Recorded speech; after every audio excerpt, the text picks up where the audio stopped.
Nous vous invitons maintenant à suivre Henri Langlois, directeur de la Cinémathèque de Paris, et Serge Lozic, directeur du Conservatoire de l'Université Concordia, dans une visite du Musée du cinéma à Paris. Paris, qui vient d'inaugurer récemment son premier festival international du film, peut, à plus d'un titre, être appelée la capitale du cinéma. Non seulement elle offre chaque jour au public un choix de films très varié, mais elle propose en plus aux cinéphiles une cinémathèque, où l'on peut voir et revoir les classiques et les chefs-d'œuvre de l'écran. Cette cinémathèque, commencée il y a 40 ans par des hommes comme Henri Langlois, Jean Mitry et Georges Franju, est aujourd'hui complétée par un musée du cinéma qui a pris place dans l'aile gauche du Palais de Chaillot. Ainsi, le cinéma, méprisé à ses débuts par l'élite intellectuelle, possède, 80 ans après son apparition, son temple, où le public averti peut voir en lui ce qu'il est vraiment, l'art majeur du XXe siècle. Est-ce que vous connaissez bien ce musée du cinéma, Serge Lozic? Je le connais bien, comme je vous ai dit tout à l'heure. C'est pendant qu'il a fait ce musée, il enseignait en même temps à Montréal pendant la fameuse affaire Malraux-Langlois de 68. Alors il voyageait tous les 15 jours à Montréal et puis il courait dimanche soir vers Paris, disons, pour s'occuper de son musée parce que ça le préoccupait tout le temps. Je me rappelle même à l'aéroport, il était tout maquillé de peinture, de tout, parce qu'il arrivait comme ça directement de son musée devant les élèves et puis il partait, les gens, je me rappelle, à la douane de Dorval, riait même de Langlois parce qu'il était tellement sale, etc. Beaucoup de peinture sur les bras. C'était extraordinaire. C'était le cinéma, si vous voulez, vivant, comme on le voit aujourd'hui ici. C'est un musée imaginaire, mais c'est le musée Langlois. Et puis un jour, ça ne s'appellera pas le musée du cinéma, ça va s'appeler sans doute musée Henri Langlois. Qu'est-ce que vous aimez particulièrement dans ce musée, Serge Lozic? J'aime tout et surtout en partant d'ici, on voit le prédécesseur du cinéma, comme cette photo, n'est-ce pas, de Muybridge, avant le cinématographe de lumière. Ensuite, on voit l'invention, n'est-ce pas, de toutes les caméras possibles et puis surtout des premiers projecteurs et des caméras, ça veut dire le cinématographe de lumière. Ensuite, on voit le premier studio de Méliès et on voit pratiquement tous les documents originaux. Et vous comprenez, vous pouvez avoir seulement un document original, pas deux. Quand la Lumière a signé pour son brevet c'est un, puis c'est Langlois qui l'a. Ce musée, pour moi, c'est un musée d'évocation. Un costume doit évoquer quelque chose, un dessin doit évoquer quelque chose, une photo doit évoquer quelque chose, c'est tout. Pour moi, ce musée, c'est comme un livre, vous comprenez? C'est pas moi qui ai trouvé ça, il y a des années, j'avais fait une exposition en Méliès, et c'est une femme d'un metteur en scène soviétique qui visitait ce musée, cette exposition, et qui m'a dit, c'est formidable, c'est un livre dans l'espace. Au fur et à mesure qu'on avance, on tourne les pages du livre, on arrive à la fin, on sait tout. Moi, ce que je cherche actuellement, moi, je crois voyez-vous, je crois pas du tout il y a toutes sortes de formes d'enseignement, mais moi, je ne crois qu'à une seule forme d'enseignement, l'osmose.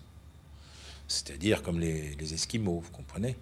Alors, par osmose, on doit pouvoir, si on arrive à bien faire, si on arrive à suggérer une atmosphère, si on arrive à recréer une atmosphère, si on arrive à mettre quelque chose dans son climat, on peut arriver petit à petit à rendre perceptible ce qu'a été une période, une époque, etc. Et au fur et à mesure, quand on arrive au bout des salles, on doit être suffisamment, comment dirais-je, sensibilisé par ce qu'on a vu, pour que lorsque vous entrez dans la salle de projection, vous pouvez communiquer tout de suite avec l'œuvre. Je parle pour les gens qui n'ont pas l'habitude.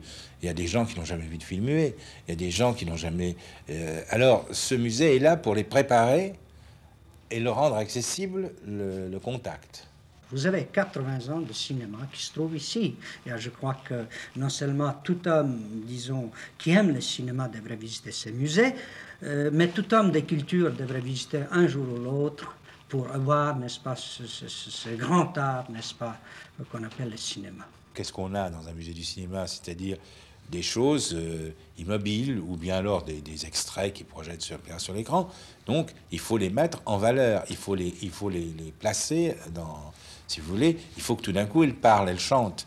Et par conséquent, ça oblige... Le musée du cinéma, c'est une œuvre d'art. Mais ne vous faites pas d'illusions. Tous les grands musées sont des œuvres d'art en soi. Photographies, découvertes, maquettes, Caméras, accessoires, costumes, affiches, décors, comme ceux-ci que Lazare Mersonne conçut, entre autres, pour Jacques Feder ou René Clair. Ce musée nous offre une profusion de documents et de souvenirs. Et c'est à la fois un bric-à-brac surréaliste et une histoire vivante du cinéma. Je me fais engueuler par des gens, à juste titre, d'ailleurs des gens jeunes, à mon cours. Parce qu'ils me reprochent justement d'être trop attaché à l'histoire et pas assez à la valeur réelle des choses, à la valeur intrinsèque des œuvres. Je ne peux pas leur donner tort. Vous comprenez, finalement, il y a Méliès, il y a ci, il y a ça, il y a Lumière, et puis il y a les intermédiaires. Georges Méliès fut le premier cinéaste à s'enfermer loin de la réalité, pour créer de toutes pièces une œuvre de poésie et d'imagination. Il est l'inventeur de ce studio de Montreuil, ici reconstitué, où furent tournés les premiers voyages fantastiques du cinéma, comme par exemple À la conquête du pôle. Il y a une chose que les gens ne se rendent pas compte, ou plutôt ils s'en rendent compte beaucoup plus qu'on ne le croit, c'est que le cinéma, c'est quand même la vie. Il y a l'art, et il y a la vie conservée par le cinéma. Le cinéma, c'est à la fois un art et en même temps un témoignage, un reflet. La génération qui a assisté à la première projection du Grand Café a été très sensible à une chose. Tout d'un coup, ils se sont dit, enfin, on va voir l'histoire.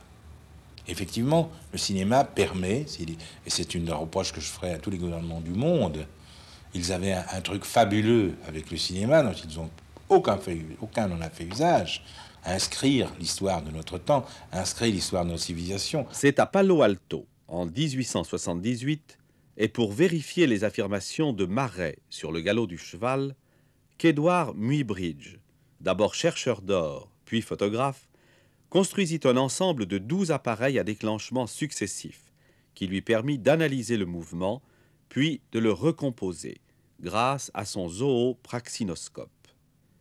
Il publia plus tard un album célèbre, Du mouvement des animaux, en 1887.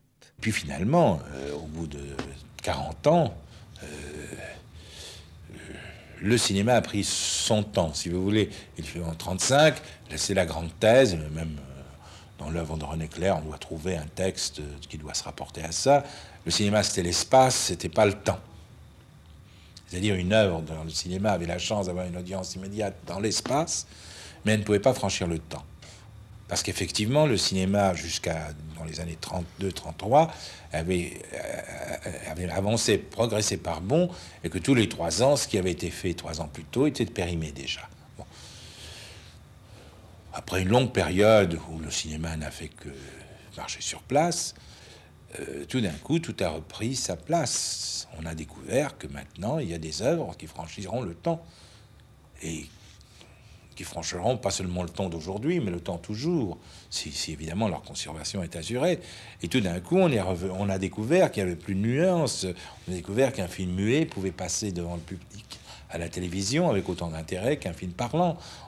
Donc, tout d'un coup, le travail de bénédictin qu'on a fait a eu son résultat. C'était la fin du Moyen-Âge pour le cinéma, n'est-ce pas? Alors, à partir de ce moment-là, arrive l'imprimerie, si vous voulez, c'est une blague, mais elle arrive quand même avec les cassettes, avec ceci, et tout d'un coup, tout le monde pourra avoir chez soi, comme un livre, le grand classique du cinéma. Par conséquent, à partir de ce moment-là, qu'est-ce que seront les cinémathèques? Des armoires à matrice. C'est tout.